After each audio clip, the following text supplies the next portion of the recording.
What's up, everyone? Welcome to the Power Play with CJ. CBA negotiations broke down.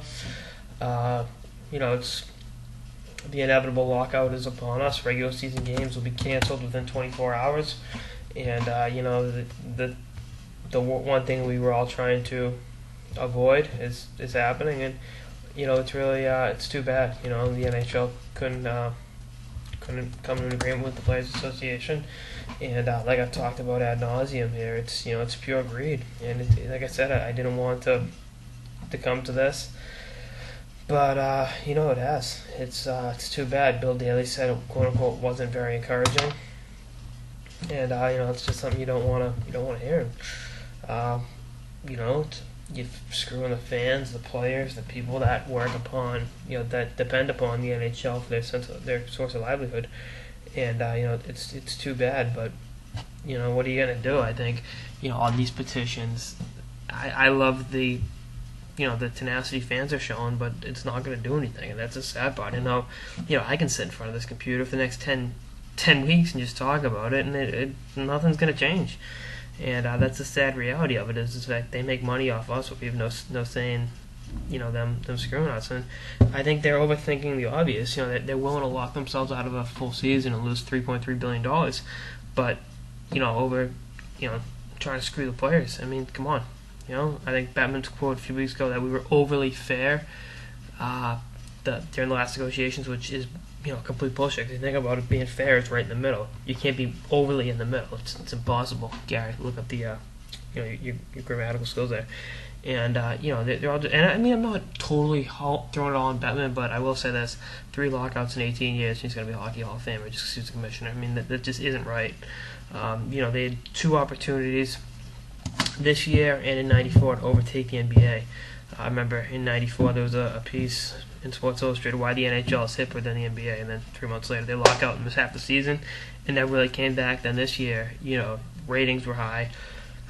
They're making money hand over fist. A team in a major market in a non-traditional hockey place won the Stanley Cup. You had celebrities at games. It was a huge deal. And then, they're going to piss it all away. It's a sad reality of it. You look at 2 teams that were on the rise. I remember reading up on the Bleacher Report talking about the Panthers and LA Kings and how those are 2 teams that really surprised a lot of people this year. Florida making the playoffs and LA winning the Stanley Cup. In non-traditional markets, they're going to lose big time by missing games. You think about the basketball teams in those respective markets. Staples Center got the Lakers. We know they got Dwight Howard and Steve Nash this year. They're going to be great. Obviously, one of the most decorated franchises in sports. But the Clippers are a team on the rise too. Obviously, the Lob City, the Blake Show, CP3. There's something that's going to overshadow hockey. So if they start up in December, January, who cares? Basketball season's going to be in full swirl in Los Angeles. And the same goes for the Panthers. They play down there in South Florida. The Miami Heat obviously won the championship last year. LeBron and D Wade and those boys. Chris Bosh and Ray Allen too. They're going to be gunning for a repeat. That's Florida made the playoffs. It was a pretty cool story. And then this is what happens. And just like I said, it's a sad reality. But the owners are just screwing themselves. It's too bad that there won't be hockey for a while. But it's pure corporate greed. And it's a sad reality that too many people are going to get hurt, and the rich are going to continue to get richer. And I'm not calling for redistribution of wealth or any of that, but there's got to be something done, and it's too bad. I remember Chris Chelios making a joke in '94 about one of the players going out and hitting Gary Bettman with that car. Now, stupid choice of words, Chelios, but I think everyone's thinking that. No one would say it. I won't explicitly say that. I was just quoting Chris Chelios, but.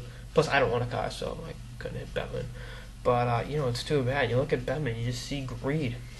It's too bad. But that's all I got. It's almost like the calm before the storm, The one thing you were hoping didn't come. It's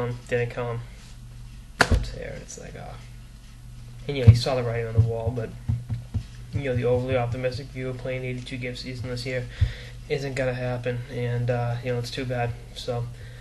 obviously, I'll keep doing the posts, talking about anything pertaining to hockey or whatever I want to talk about. But that's all I got in this episode of the Power Play with CJ, talking about the conclusion of CBA negotiations today. Stay tuned for more episodes throughout the off-season and beyond. Later, guys.